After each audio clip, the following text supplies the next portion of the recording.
Hello everybody and welcome to this afternoon's webinar about getting published in the English Australia Journal. I'm Sophie O'Keefe, I'm the PD Manager at English Australia, and I'm delighted to be here today presenting with the three editors of the English Australia Journal, Lydia Dutcher, Sophia Khan and Richard Ingold. I think that was Richard you saw in the background just then who ran past. So I'm going to start today's session and then each of the editors will talk in much more detail about their own sections after me. So the way we're going to run the session today is that initially I'll give a brief overview of the journal. I'll talk about the readership, the different sections, and why you might want to contribute to the English Australia Journal. And then we'll move on to focusing on each of the sections of the journal, and each editor will talk about the type of content that people contribute to their section, and they'll also be talking about the editorial process of submissions. So as an author, the process that you go through from when you first submit your article to when it's published in the journal. So if you're not familiar with the English Australia Journal, it's a professional journal and it's for teachers of English to speakers of other languages and specifically to international students. And it really is based within an Australian context. So we do have a readership that's based outside of Australia, and we do also have contributors and authors who are based outside Australia. But the majority of the articles in the journal are with an Australian context. And this is what makes the journal particularly relevant to those who teach English in Australia. And it's published twice a year in April and September.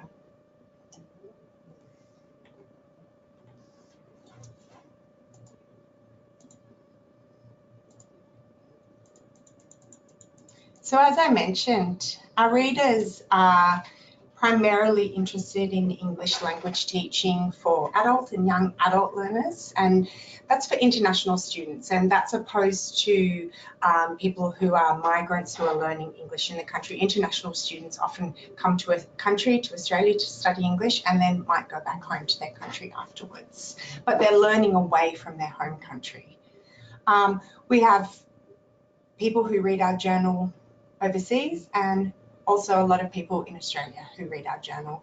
And many of those people are teachers of English. They teach a range of different courses from general English to English for academic purposes, English for specific purposes, for example, business English or exam preparation courses. But we also have a lot of teachers from community colleges, from TAFEs and from vocational colleges who read our journal. Increasingly, we're seeing that teachers in primary and secondary schools also are reading the journal, especially because there's a big focus on English language support in those contexts now as well. Our journal is definitely relevant for teacher trainers, and we have articles about teacher training, and also for academic managers and administrators. So we often have articles about the management side of English language schools and colleges. We have a lot of readers from universities. They might be educators at universities or also researchers at universities or students in their undergrad or postgrad degrees, doing coursework or doing research degrees. So it's a very broad audience. If you want to read our journal and you don't work in an English Australia college, it's absolutely okay to do this. It's open access for free from our website, and this is what the readable version on our website looks like. There's a picture of it on your screen. It's basically a all device friendly version of the journal, so you can sort of read it on your mobile phone, on the bus or on an iPad or whatever device you happen to have on you at that moment. So it's very portable. If you work in an English Australia member college, we also send out 3 copies of each edition of the journal to all of our member colleges. So if you haven't seen any floating around your staff room, make sure you ask your academic manager or your manager where they are. So today you're going to be hearing from the editors of the different sections of the journal. So there are 4 sections in our journal. There's the peer-reviewed articles section, and we have 2 to 3 peer-reviewed articles in most of our editions of the journal. There's the brief reports section, and you'll hear more about what that is in a moment from Lydia. There's also the classroom talk section, which is more practical classroom-based articles, and they're shorter than the peer-reviewed articles. And then there's the English language teaching resources review section, and you're going to hear from Richard, the editor of that section as well. So before I hand over to the editors, you might be wondering why you would want to contribute to the English Australia Journal. There are lots of reasons. I think it's a really great way for you to share your ideas with the sector and with the world. So whether they're research ideas or classroom ideas or ideas about different teaching resources, it's a good way for you to get out there and share them. And then in turn, you can raise your profile as a professional by doing this, but also make contacts in the sector. So at the end of every article, we publish the email address of the author, and then people often get in contact with the author, and a community around your ideas can be formed. Another really big reason why it is beneficial for you to contribute to the journal is that with the English Australia Journal, authors receive support in writing the article from the section editors. So we know that not everybody has published in a professional journal before, and our editors are very skilled at guiding you through the process. I guess by contributing to the journal, if it is your first time publishing in a professional journal, it's also a huge experience going through that ELT publishing process, and something that you can always put on your CV as well. And finally, all of the contributors to the journal receive a complimentary copy of the journal. And if you review any of the resources, you receive a complimentary copy of that resource as well, if it's a physical resource. So lots of reasons why you might want to contribute to the journal. So I'm going to pass on to the editor-in-chief of the journal, Dr. Lydia Dutcher. And Lydia is in charge of the peer-reviewed and brief report articles in the journal. And Lydia is an English language teacher by trade herself. She works at the Centre for English Teaching at the University of Sydney, and she works there now as an academic manager. So thank you, Lydia. Okay, thank you so much, Sophie, and thank you everyone for coming along today. So as part of my role as editor, I look after the peer-reviewed articles that are submitted and published. So these articles are all reviewed by 2 to 3 external reviewers in a blind review process, which I'll talk about in just a moment. And these reviewers are experts in the topic area of the submission, and they give feedback using a set of criteria that we'll go through shortly. So my role is to liaise with authors who've initially submitted something, to give feedback to them initially, and then to oversee that peer review process, feedback given to the author, and then to liaise with the author again for the final publication process. So there's 4 types of submissions that are peer reviewed, and I've grouped the brief reports with this as well, but they do sit in their own section of the journal.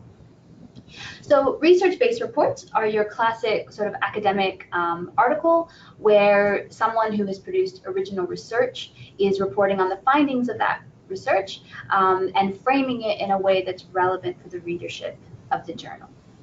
So this sort of article is 5,000 words maximum, and note that that excludes the abstract references and appendix, so that's 5,000 words for the body.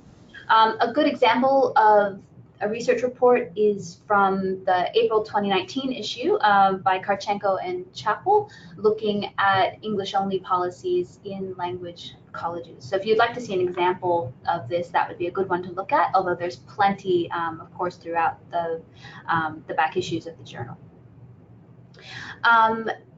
So the next two, the reports on innovative classroom practice and the theoretical discussions of Tehsil approaches relevant to classroom practice. What these have in common is that they're not necessarily original research.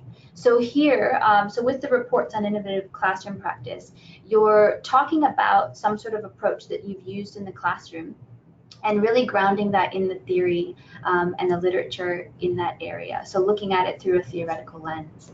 So these two types are a bit shorter, so 3,000 words, again, excluding the abstract references and appendix. So this one, so the report on innovative classroom practice, you'll see in some ways overlaps with classroom talk, but the difference is that it's really situated in the academic work and is a bit longer. And Sophia will talk more about the differences in style as well, because all of the peer-reviewed articles tend to be in that sort of classic formal academic style. So the theoretical discussions of Tehsil approaches relevant to classroom practice. So the distinction there is that these papers talk about some kind of framework that you've used, or perhaps an approach to curriculum that impacts classroom practice. So an example of this is Smith's paper in the April 2019 issue, where he presented a theoretical framework for looking at EAP and technology enhanced learning. So so he had done research into the literature in that area and formulated this approach, which impacts classroom practice and also curriculum design. Lastly, brief reports. So again, these are based on original research, but these, you'll see that these are quite a bit shorter. Maleka's contribution to the April 2019 issue is an example of one of these. So these are a really short and sharp synopsis of a research project, which may be a bit smaller in scale, but it's an opportunity to share the findings of that work. And I just want to note as well that we talk a lot about classroom practices, but really any area of ELICOS is relevant here. So as long as it's relevant to the readership. So it could be teacher training, it could be education management practices. We welcome contributions in all of those areas. And we also welcome authors of all levels to participate. So as Sophie was saying, I consider it part of my remit to support novice researchers, as well as to work with more experienced researchers. And so please don't be afraid to reach out if you have an idea, and I'm happy to discuss that further. So the contributors come from a wide range of backgrounds, as I was just saying. So we, of course, have academics who regularly conduct research, and if they have a piece that's relevant to the readership, we welcome hearing from them, and we appreciate their contributions over time, because it really adds to the caliber of the journal. We also have submissions from teachers who have done action research in the classroom and are reporting on what they've done. And so that could either be a full research report or a theoretical discussion of an innovative classroom practice. With teachers and managers reporting on some kind of innovative classroom, some sort of innovative practice related to their work through a theoretical lens. So sort of using experiences that they've had as cases that they look at through the lens of the literature. We have higher degree by research students, so people doing a PhD or a master's by research who are in the process of preparing their thesis. They've done extensive background work in the literature, and they'd like to report on that and to gain a publication while they're studying, and the journal is a great place to do that. And lastly, this is not at all exhaustive, but we also, the brief reports are a fantastic place for master's students by coursework who have completed a capstone project to report on those findings. So if you've written up an assignment like that, you can absolutely approach me to talk about adapting that into a paper. So the process for the review, we'll just go through that now. So once the submission is turned in to me, then there's an initial review where I use the criteria that we'll talk about in a moment. I mainly am looking for relevance to the audience, as well as appropriate academic style, And there might be some suggestions of revisions at that stage. They're not as exhaustive as a peer review would be, but things to kind of ensure readiness for the peer review process. So once it's accepted, or if it's accepted for peer review, then the manuscript is sent off to 2 reviewers who are chosen based on their expertise in relevant areas. And they could be based in Australia or internationally. We have an incredible range of reviewers, and the work that they do voluntarily is really invaluable for ensuring the quality of our publication. And I think the authors really benefit from this process of receiving feedback from people who are so highly esteemed in their field. So the reviews are sent by those peer reviewers back to me, and I compile the results of that and send the result to the author. So there's 4 possible outcomes. So publish without change, publish with minor amendments, and if that's the case, those changes just come back to me for a final review.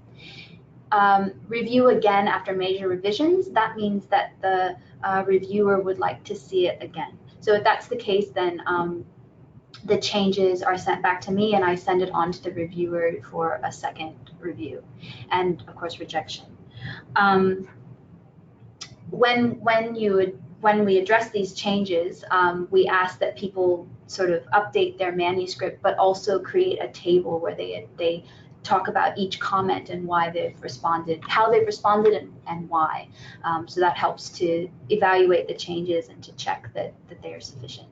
And if all of those changes are made successfully, then we move into the final publication process, where we go through copy editing and those sort of fine-grained edits.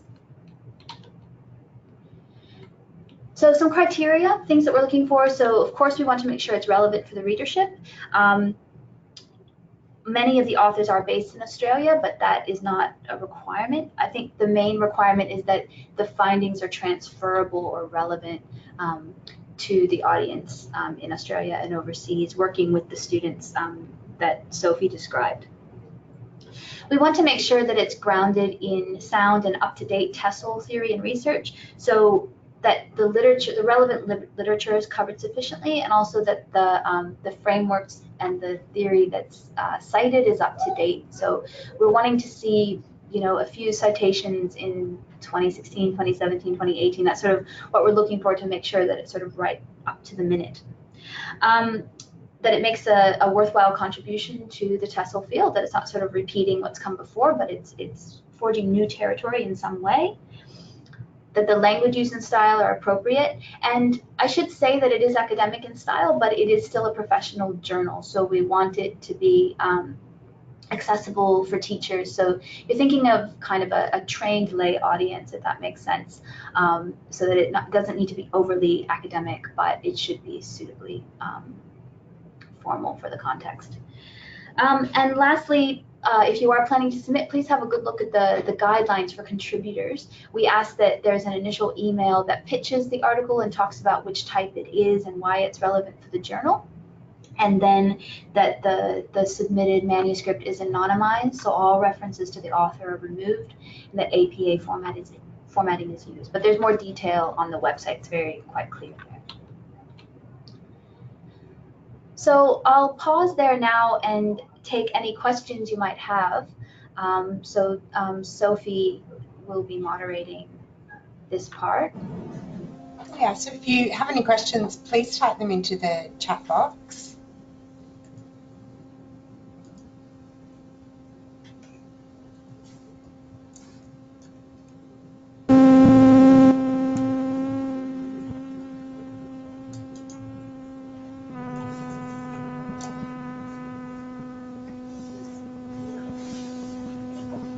All right, it takes a minute for them to come through video.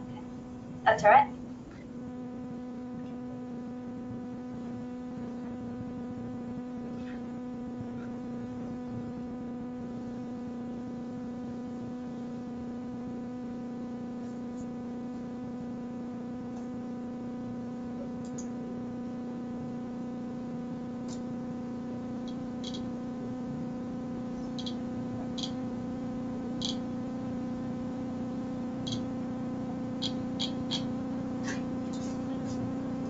Okay, I haven't received any questions, so we might move on. That was obviously really clear. No worries.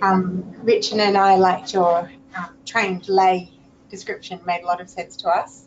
Oh, there is one question that's come through. Oh, yeah, sure. Would you have an example time frame for the submission process? That's a good question. I think it depends on the outcome of the peer review process. So it could be as quick as 2 to 3 months, and that's allowing for time, given the fact that people's busy schedules and working and so forth. And it could be as long as 6 to 8 months. I think what it depends on is the level of revisions that you're asked to do by the reviewers. And the other thing that's coming in there is I'm not talking about writing time of the submission, but I'm talking about giving the reviewers enough time to sit with the article, that they find time in their schedules and then can return it back. And finding reviewers can be sometimes a little bit challenging and take some time, just in terms of availability. So yeah, I think that's our main. There's lots of liaising with these between externals. So yeah, to leave time. But I do my best to keep things moving along, so that we can work toward the publication. Great. Okay, so that was the only question, but there will be an opportunity for more questions at the end. So if you think of any, save them up and Lydia can answer them for you at the end. All right, thanks, Sophie. Great. So I'm going to introduce Sophia Khan, who's the editor of the Classroom Talk section of the journal. Thanks, Sophia. Thanks, Sophie.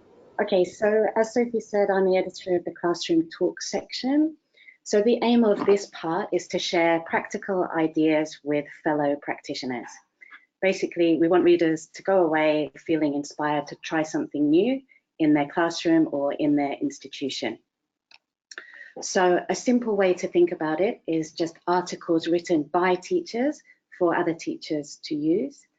But just bear in mind that, as we mentioned previously, the readership isn't just teachers. It could also be teacher trainers, academic managers, directors of studies, people who have a direct interest in what's happening in the classroom. So if you look at the words in red on this slide, they capture the main ideas of this section. So we mentioned practical and inspiring before. Maybe we should just take a little look at new. So just if you are thinking of submitting, remember that the readership is practicing teachers, trainers, and managers. So when you're submitting something, it shouldn't be too obvious. In the past, we've sometimes had submissions like, have you tried pair work? It's really useful. You need something that has something a bit new. If you can spot something missing, like a gap in what we're doing in the classroom, that's good. Or you can kind of find a fresh take on an old idea, like find a new angle on it. So to show you something about the types of articles that Classroom Talk features, you can see this on the next slide. Hold on just a second.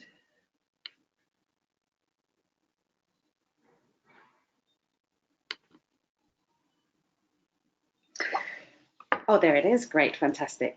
So those are the typical types of articles that we feature. So the strategies, tips, and techniques, this is you identify an issue that you need to look at. For example, you want to promote extensive reading in your classroom, and then you identify a series of ways that you can do this. Activities and lesson plans, this is a bit more specific and step-by-step. For example, if you saw the last issue, Julian Tolokito and Yanina Lee had an article that basically featured a step-by-step lesson plan for reported speech with materials and how to approach it as a way to illustrate the tenses can be about distance, not just about time, psychological distance. So you could have just one step-by-step lesson plan, or you could have a couple of step-by-step activities that fall under the same banner. For tools for teachers, an example of something we've had in the past was Damien Herlihy talking about VoiceThread. So in his article, he would say, here's what this tool is, here's how it works, and here are some ways you can use it in the classroom.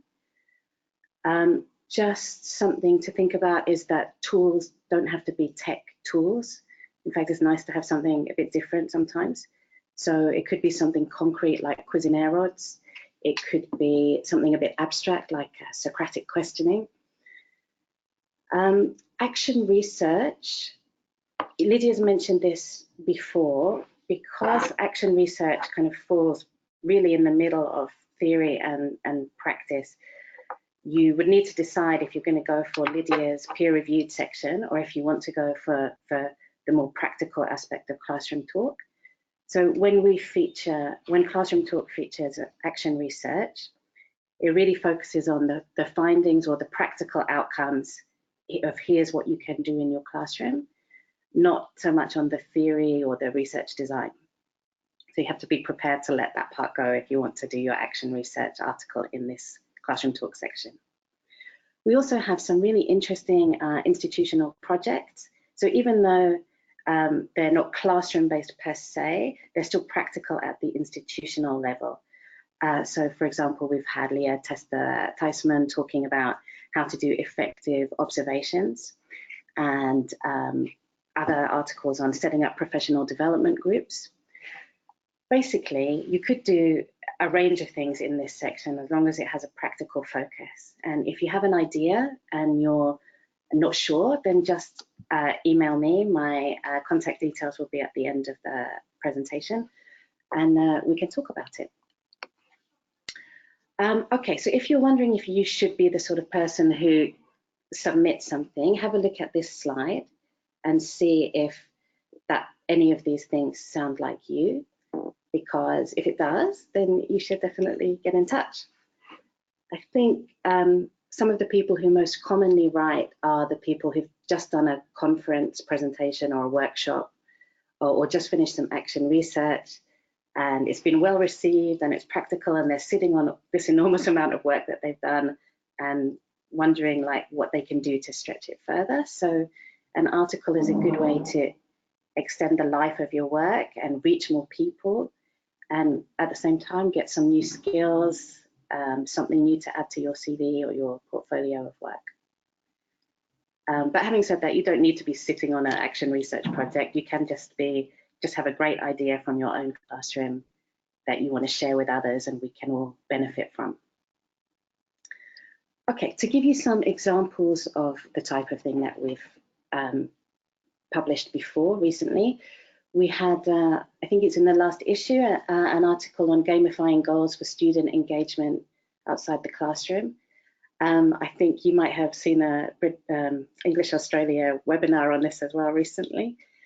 What I really liked about this is that Chiara and Hanno kind of laid out the problem, and they had lots of ideas for different ways that you can gamify goals, like using tech tools, using kind of, hard copy resources.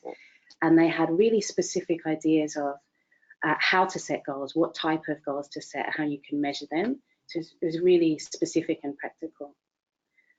We had Michelle Acriciano recently talking about e-learning. This is something that we all for better or worse, have to deal with these days. But when you're a teacher working on your own and you're pressed for time and you don't have the support of a big institution or a big platform, how can you address this? And Michelle had some really great practical free ideas, and she shared examples of what she's created for her classes. It was really useful. Another recent example was Marnie Worth's paper on the journal club system that she set up in her school. What I really liked about this was, even though the idea of setting up like a book club or a journal club in itself isn't that new, what Marnie's article did was really specifically lay out the logistics of how you can do this. Like, how do you manage this? What's the time frame? Who runs it? Who leads the sessions? What kind of like follow-up do you have? So that was really useful for people to take away and then implement or adapt in their institutions. Okay, So let's talk quickly about the nitty-gritty of what to do if you want to submit something. There are detailed contributor guidelines on the English Australia website.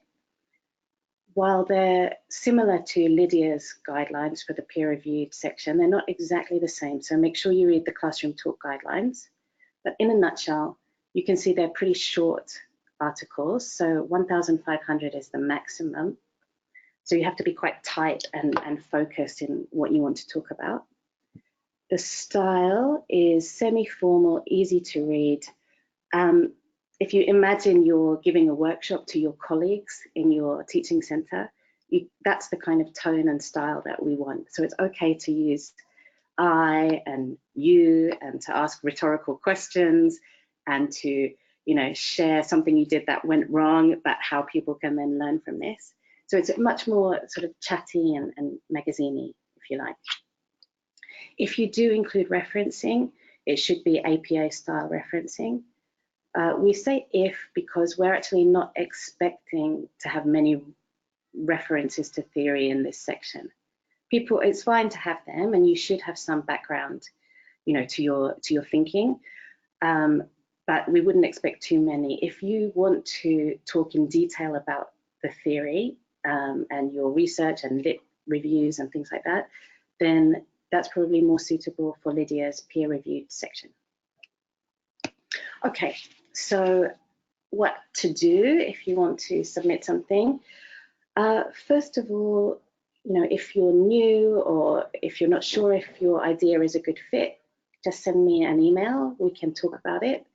I can give you some ideas for how to focus it for this section. And then once you know what you need to write, then you can submit a draft. And we're pretty flexible with timings here. We can work around your schedule. We're only 2 issues a year, so we can be flexible. Once you've submitted the draft, there is a feedback and revision stage. So I will read it and I'll send you back some questions or comments and suggestions. And then you can reply and make changes or explain why you don't want to make changes. And together we kind of like shape it and focus it a bit more. And then once we're both happy with the final version, then it goes off for copy editing and proofreading, and you don't see it again then until it's published. There might be a few more changes at this point, but that's usually things like for the journal style guide, so consistency of spelling and maybe some small changes of phrasing so it's a bit clearer. You probably wouldn't notice changes at this stage. Okay, so that's basically all for my section. I know I've rushed through it, but a few things to remember then is make sure you're pitching to the right section. Remember that Lydia's peer-reviewed articles are more the theory and academic research side of things, and my section, or the Classroom Talk section, is really the more chatty workshop kind of approach. Please have a look at the guidelines for contributors and make sure you follow them, especially if there's things like images in your submission. And a really good idea is to have a look at previous Classroom Talk articles.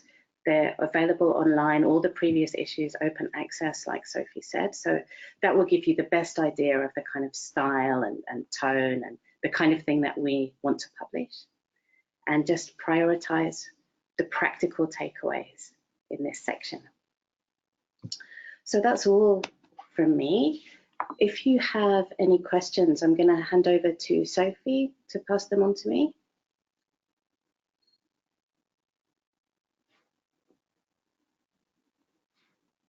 Great, so please type your questions. Thanks, Sophia.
Thanks, Sophia. A few people have commented that it was really clear. So I think for now there are no questions. But again, if you think of any, please write them in and we can ask them at the end. Yeah, there is actually one question that's come through, Sophia. Similar to the one we had before for Lydia. So could you tell me how long it takes between an article being submitted and it appearing in print? Yes. So, well, remember that we're only 2 issues a year. So sometimes it can seem quite long. Like if I have filled we usually have 3 CT articles. So if I've filled that up for the next issue, you might have to wait like another 6 months on top to see that article come out in print. So I would say like get in early and start the process, but be realistic that the article is the journal only comes out twice a year. So let's say you submit something to me, I'll try and get back to you depending on my schedule within a month or so with some feedback. Then the to and fro where we talk to each other can also be another month or so, depending on both of our schedules. And then it's got like the layout process and waiting for publication. So anywhere between 3, 6, 9, and 12 months, depending on the time that you start the process. Yeah, sure. That's clear. Okay, thank you. All right, well, thanks, Sophia. Yeah, and I think I forgot to introduce Sophia properly. Sophia is a teacher trainer at the British Council in Singapore. She is based in Australia when she's not in Singapore, so that's her connection to Australian LA. Our final editor who's going to be presenting today is Richard Ingold, who's beside me now. Richard works at Navitas English in Sydney. He's a teacher, and he edits the review section of the journal.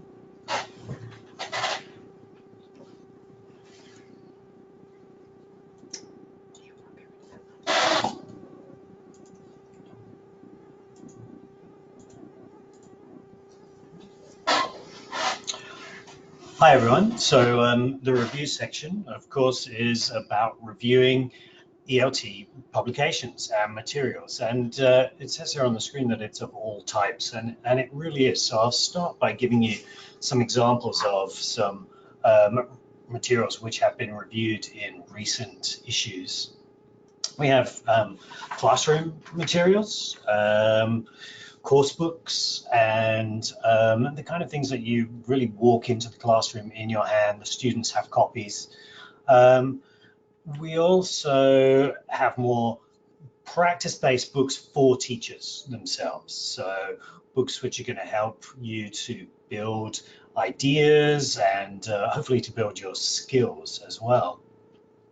They're not all hard copies. We also have reviews of websites and online materials. So in this case, it's a website for students who want to improve their reading skills by looking at authentic materials from the Wall Street Journal.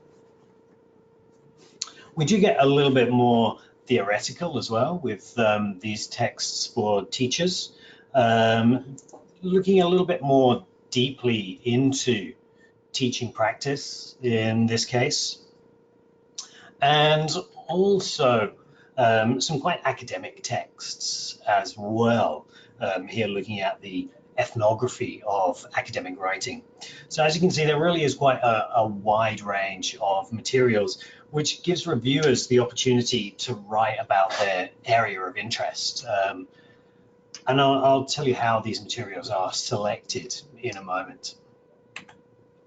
Coming back to the aims, it really is very similar to Classroom Talk to be offering a practical and professional perspective on these materials. Most of the reviewers are classroom teachers, although there are some senior teachers and academic managers as well.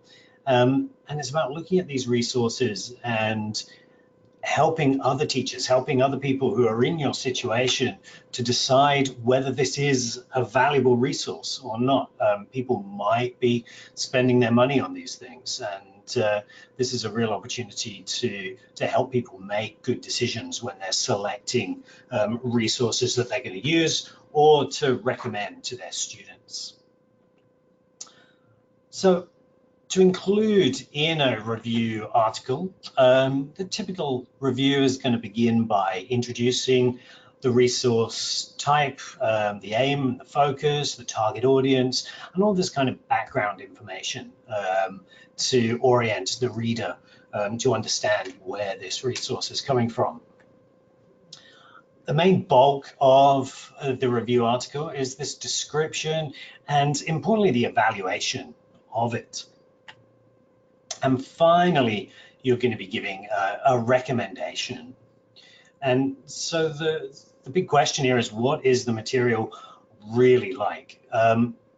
Reviews don't have to all be positive. As I've said, people are going to be spending their money on these things, possibly. And if you genuinely think a resource is not up to scratch, then it's probably, well, I think it's our duty to tell our colleagues that that's the case. So it's not all positive, but often we try and get materials that we know are going to appeal to the readership. The length and style, slightly shorter than the other articles in the journal, 700 to 1,000 words. In terms of the style, we're very similar to Classroom Talk, semi-formal. It's kind of the smart casual of the writing world. Again, it's from one ELT professional to another. You know, you're telling your colleagues about these resources. And if we are using referencing, then we follow, as with the rest of the journal, the APA style. The process, again, very similar to Classroom Talk. The review will be commissioned. Now, this can happen in many ways. If you join the reviewer database, which I'll talk about in a minute, I might contact you saying that I found a resource that I think you'll be interested in. But people are able to contact me as well and say, I found this resource, I really like it, and I'd like to tell other people in the community about it, and that's fine as well. There's usually a deadline of about 8 to 12 weeks from receiving the material to getting a first draft into me. And then we have this feedback and revision. The same process that Sophia has just been talking about, where I'll usually begin by maybe making some comments, asking some questions. It's an iterative process. There'll be a little bit of back and forth, probably finishing with looking at the language and how to make it as clear as possible. And then finally, these small changes for style and to fit it into the journal. And again, like Sophia said, this is the part that you probably won't see and you might not notice. It'll be Sophia and I arguing about commas, probably. To join the reviewer database, just send me an email. Tell me where you work, what you do, and the kind of things that you're interested in. I think the review section is a really great way to begin to learn the craft of writing. If you're not so confident, or even if you are confident, but you want to learn how to write and work with an editor for publication, I really think the review section is a great place to begin. I began writing by having reviews published in English Australia Journal, and Sophia was the editor at the time. My first article was co-written with my boss at the time. I moved on from that to writing reviews on my own. Then I moved on to writing for Classroom Talk. And since then, I've had other things published online in English teaching magazines and in other places. And it's really a great place to learn the craft of writing and to have that ability and probably also sometimes humility to work with an editor and to have someone take that objective eye on your writing, so that it's as readable as it can be. That's it from me. I feel like I went very quickly there, but if there are any questions about that section, I'm happy to answer them now.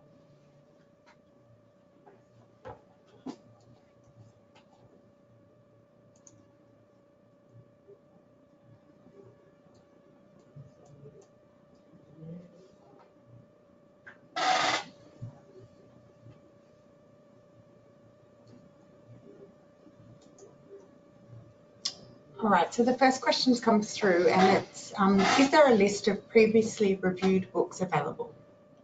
That's a really good question. Unfortunately, the answer is no. Perhaps there should be. Having a look at the previously published editions of the journal is always a good place to start. One way that we do decide which articles to include is how recent they are. So looking back 2 or 3 issues of the journal will be as far back as you would want to go. And you know, it's 2019 now. We're really looking at things that have been published this year to include in the upcoming issues.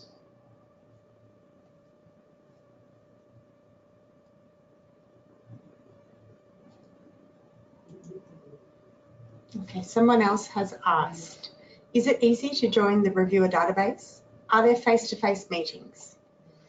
So, yeah, it's very easy. Just send me an email and I will add you directly.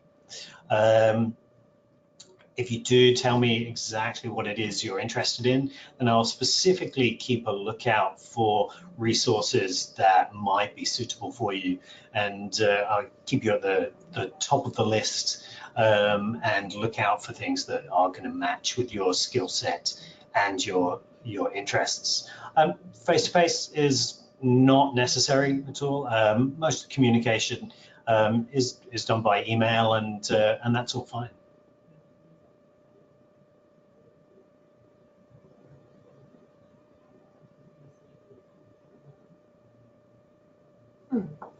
All right, so there's a question for Richard. Does English Australia allow reviewers to keep copies of the books they review? Very much so. Yeah. Usually the publishers will send a copy directly to you. That can be at your home or it can be at your workplace. And that is then yours to keep. One of the benefits. Yes, definitely. Another question. Would you have any suggestions for locating new publications? Yeah, it's a good question. I tend to keep on track of things by being on the publishers' mailing lists. You tend to get advance warning, especially from the big publishers like Cambridge and Oxford, Bloomsbury. They tend to give you quite a bit of warning. It's almost like teaser trailers for books which are coming up. For example, there's a new edition of Headway and of English File, which is just coming out now. And the emails and the websites have been up for those for well over a year. So looking at the publishers themselves and subscribing to those lists is a really good way to keep in touch for the new resources. Great. So all of the editors' emails will be displayed on the slides in a few slides. So if you'd like to get in contact with any of them, you'll be able to. All right, that's it for the questions for Richard. Thank you. I'm going to hand it back over to Lydia, who's just going to give you a few little more details about publication and notes on publication. Okay, so just a few notes in general about the publication process. So this first point just applies to any journal, really, that anything that's submitted to the journal must be original, so, and can't have been previously published in its current form, and of course afterward it can't be published again. So the copyright belongs to the journal at that point, and it must be published once. That said, the journal is open access, and so it's fantastic for sharing your publication with others and making them aware of the work you've done. People have linked to it on blogs, sharing it on LinkedIn, and it means the people you share it with can easily access it. They don't have to pay, and so it's fantastic for the authors that they have this piece that they can share more widely. So lastly, we'll leave you with our contact details. You're welcome to email any of us to get started on the publication process, or to, as Richard said, to join the list of reviewers, to pitch an article, or to find out if the topic would be appropriate. So please don't hesitate to reach out if you'd like to get started. So I'll hand back to Sophie now for some final questions. And here is the link to the journal there.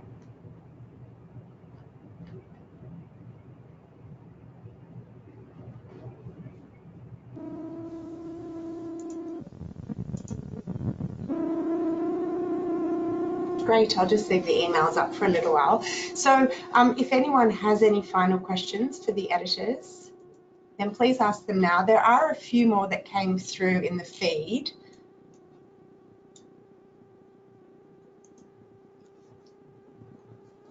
So there's one for Lydia. This person wants to know how many sources are recommended for a literature review.